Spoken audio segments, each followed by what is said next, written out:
Orbs hovering in a mysterious part of the Australian desert known as Australia's Skinwalker Ranch, captured on video. Take a look at this. An orb, a solid white spherical object appearing to move slowly through the frame. It was a scientist camping in the desert who caught the incredible footage on an infrared digital camera while scanning the sky.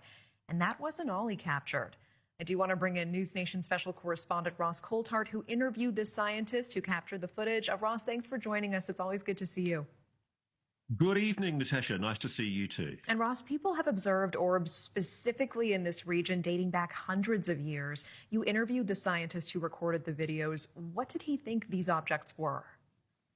So Dr. Andrew Morgan's a scientist who's been collaborating with another scientist from the US to try and investigate a phenomenon that's been seen in the Australian outback for, as you say, hundreds of years.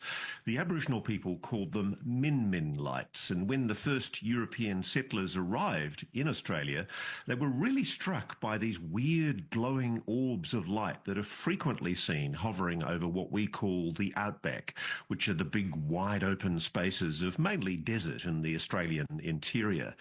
And so one of the things that a lot of the debunkers have been saying in response to this vision is that this is just backlit insects moving through a light that's illuminating the scene, and that they're out of focus insects.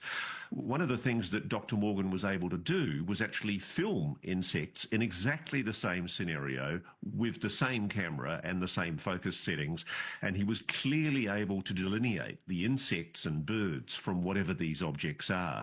So whatever they are, they're anomalous. They appear to be intelligently moving through the landscape. They seem to be curious. And the Aboriginal people have talked about these objects for thousands of years. They call them spirits, spirit people.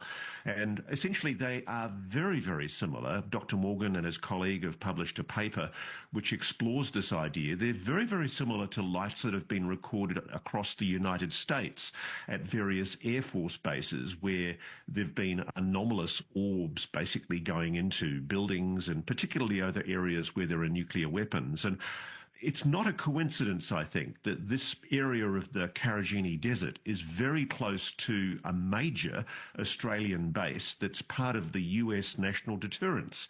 It's where communications are made with US nuclear attack submarines in the Indian Ocean.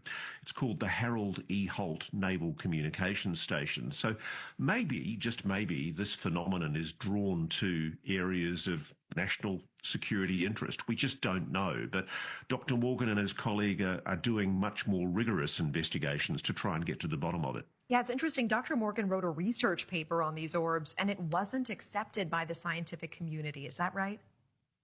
There's a lot of dogmatic resistance in conventional science to the whole idea of anomalous phenomena, as you know, Natasha. There's a real resistance to even beginning the study. And it's full credit to Dr. Morgan that he's got the gumption and, frankly, the courage to come out and actually acknowledge that he's been filming these objects. He's been doing this in secret for quite some time. One of the biggest things we get from debunkers is they often say, oh, why do these incidents only ever happen over the United States and mainly over crowded cities or military bases? And frankly, they don't. They are happening all over the world, and we're not saying they're alien. We're not saying they're necessarily anomalous, but what we are saying is that they should be investigated, and that's what Dr. Morgan and his colleague are doing. And they're not jumping to conclusions. They're taking very careful scientific measurements. They want to go back with new gear. They do detect changes in the environment that are consistent with anomalous phenomena, electromagnetic phenomena changes, changes in radiation. There's something going on, and they're trying to find out what it is.